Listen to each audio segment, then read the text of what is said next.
앙겔라 메르켈 이야기 서범 속의 비수의 생.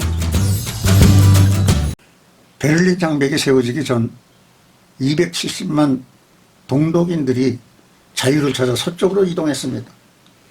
1954년 수많은 인파가 구름처럼 서쪽으로 이동하는 가운데 정반대인 동쪽으로 떠나가는 한 가족이 있었습니다.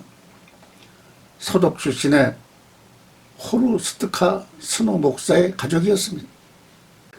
카스노 목사는 서독에서 남부럽지 않은 안정된 생활을 하고 있었고, 당시 그에게는 함부르크에서 낳은 겨우 6주가 된 신생아가 있었습니다. 이 신생아를 데리고 머나먼 동쪽 정한 거처도 교회도 없는 곳을 향해 간다는 것은 누가 봐도 어리석고 무모한 일이었습니다. 하지만 하나님 앞에 바른 삶을 고민하던 그는 안락한 생활을 포기하고 교회도 없는 공산치하로 들어가기로 마음먹은 것입니다. 카스노 목사는 청지기 인생을 사는 것과 예수님처럼 더 낮은 곳을 향해 가는 것이 하나님 앞에 합당하다고 여겼기에 죽음을 무릅쓰고 고난의 길과 십자가의 길을 선택한 것입니다. 그런데 놀라운 역사가 펼쳐졌습니다.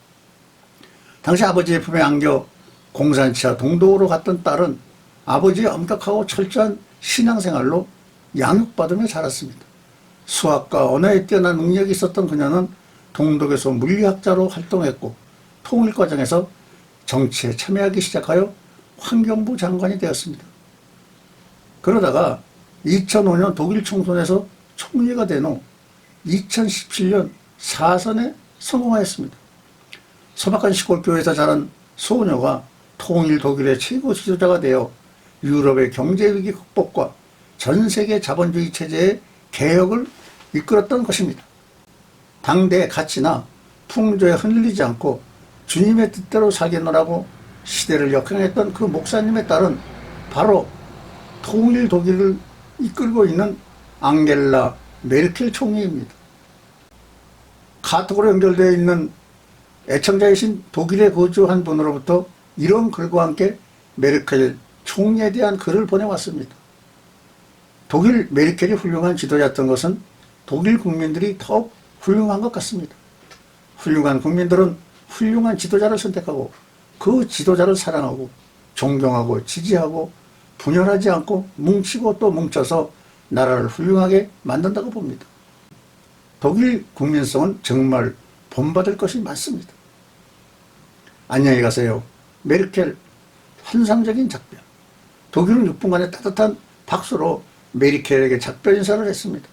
독일인들은 그를 선택하였고 그녀는 18년 동안 능력, 수완, 헌신 및 성심함으로 8천만 독일인들을 이끌었습니다. 그가 나라를 18년 동안을 통치하던 동안 이방과 비리는 없었고 그녀는 어떠한 친척도 지도부에 임명하지 않았습니다. 그녀는 영광스러운 지도자인 척 하지 않았고 자신보다 앞섰던 정치인들과 싸우지도 않았습니다. 그녀는 어리석은 말을 하지 않았습니다. 그녀는 사진 찍히려고 베를린 골목에 나타나지도 않았고 이 인물이 세계의 여인이라는 별명을 가진 여성이며 600만 명의 남성에 해당되는 여인으로 묘사되었던 것입니다. 메르켈은 어제 당의 지도부를 떠나 후임자들에게 뒷일을 넘겼고 독일과 독일 국민은 더 성숙해졌습니다.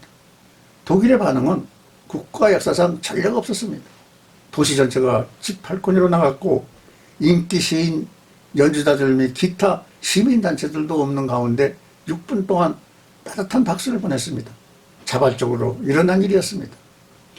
우리의 현실과 달리 찬사, 위선, 공연, 북소리도 없었고 아무도 글로리 메르켈을 외치지도 않았습니다.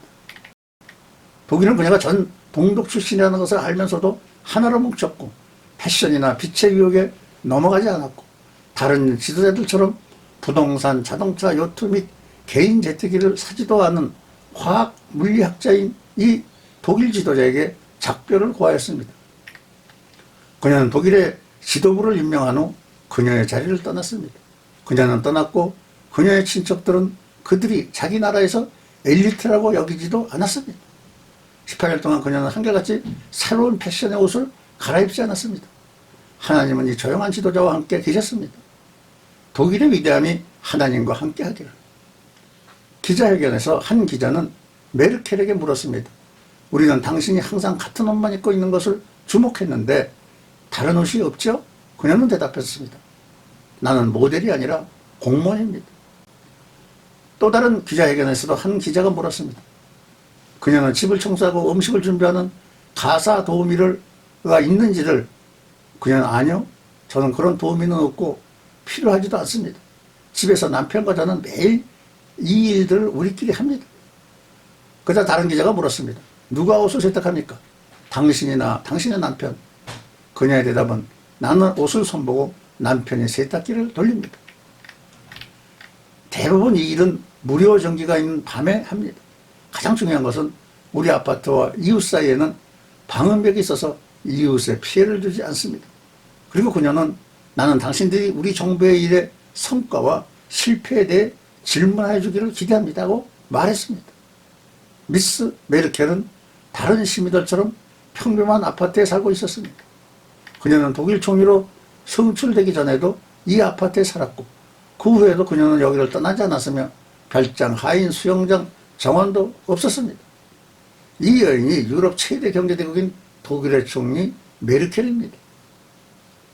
위에 그런 어느 러시아인이 그들의 뽐내는 사치한 거부, 푸틴 대통령에 비교한 메르켈 총리에 관한 페이스북에 올린 내용입니다. 우리나라 정치 지도자들이 꼭 읽어보았으면 좋겠습니다. 그녀는 정직했고 진실했습니다. 자랑하지도 않았고 꾸밈성도 없었습니다. 참 존경스럽고 대단한 사람입니다. 참고로 옛 동독 목사의 딸입니다. 이 글을 제공해 주신 최인영님께 감사드립니다.